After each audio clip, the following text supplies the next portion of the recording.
All right. Now, principles of fiqh. I've done this in nice, colorful, so you guys can become blind as well and remember me. So, principles of fiqh. Number one, conditioning general concepts with sunnah. This was something Umar did. Yeah. So he would, certain concepts in Islam, he would use hadith, sunnah to restrict it. Number two, hadith of a reliable narrator only. So we've seen this. He encourages people to only take from reliable narrators. Number three, a trustworthy solitary narration he accepts sometimes. So you have a narration, but there's only one person that narrates it. As long as Umar is satisfied with that individual, he'll take it. The idea of ijmaa, consensus, we see this developing in Umar's time, bringing people together.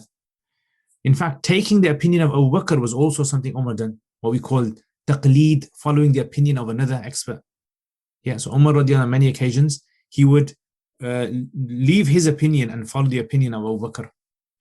So leaving his own opinion, conditions of qiyas, so analogy, he actually set some sort of like points and changing his opinion later. We find Umar doing this.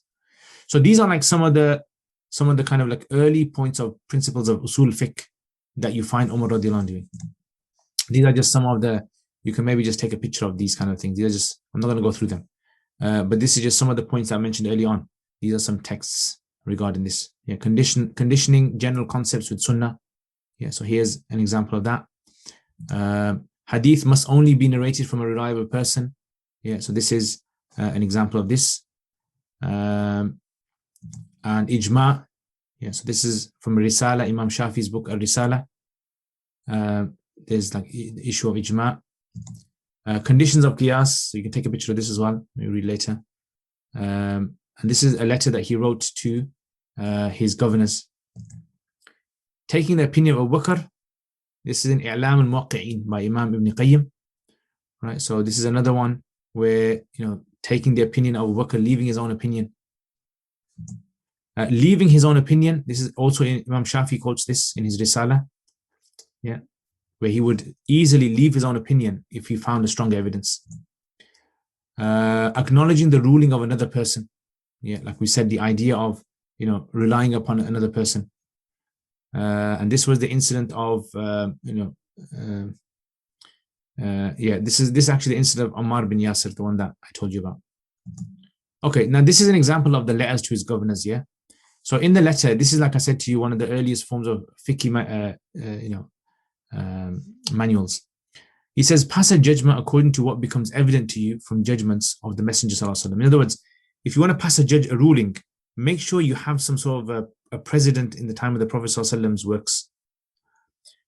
Number two, if you don't know all the judgments of the Messenger sallallahu alaihi wasallam, then pass judgment according to what becomes evident to you from the rightly guided leaders. Meaning, if you don't have any sunnah that you know, then make sure you don't give your own judgment. You follow what's already been judged by Abu Bakr and myself. If you don't encompass knowledge of what the rightly guided leaders judged, then perform ijtihad with your opinion. Yeah.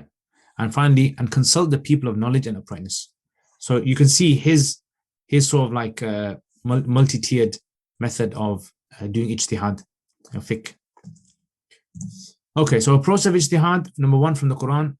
Number two, from the Prophet ﷺ's rulings. Number three, from previous rulings of mujtahids. Number four, consulting others through personal ijtihad, and to consult Umar.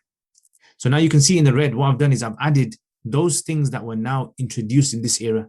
Ijma, Qiyas, and previous rulings. Right? And this all falls under Quran and Sunnah. But it's just refining it.